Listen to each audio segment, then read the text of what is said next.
Collection দেখবো রোহানের, সেই কালেকশনটা হলো আরটিপি, যেটাকে বলে রেড টেইল প্লাটিনাম গাপ্পি। বর্তমানে অনেক বেশি জনপ্রিয় এই জাতটা, এই ভ্যারিয়েন্টটা, কারণ এখন আসলে অনেকে এটা নিয়ে এটা করতেছে। দেখেন ভাই, খালি কালারটা দেখেন। এটা এখন আপনার অলরেডি এটা হলো একটা ব্রুডিং পেয়ার, অলরেডি এটা বাচ্চা দেওয়ার সময় চলে আসছে। খুব শীঘ্রই আসলে এটা ফ্রাই ছেড়ে দিবে। এগুলোর প্রাইস কেমন করে ইয়া? এটা আসলে 350 টাকা 400 টাকা, আসলে কোয়ালিটির উপর আর কি নির্ভর করে।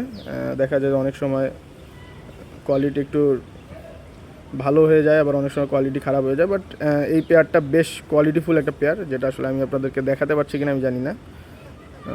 এটা হলো আপনার সেই নারায়ণগঞ্জের সাইনবোর্ডের রোহানের ফার্মে আসছি, সেই রোহানের ফার্মে এই জিনিসটা দেখলাম। অসাধারণ ভাই, এটা একটা হ্যাভিনলি একটা কালেকশন।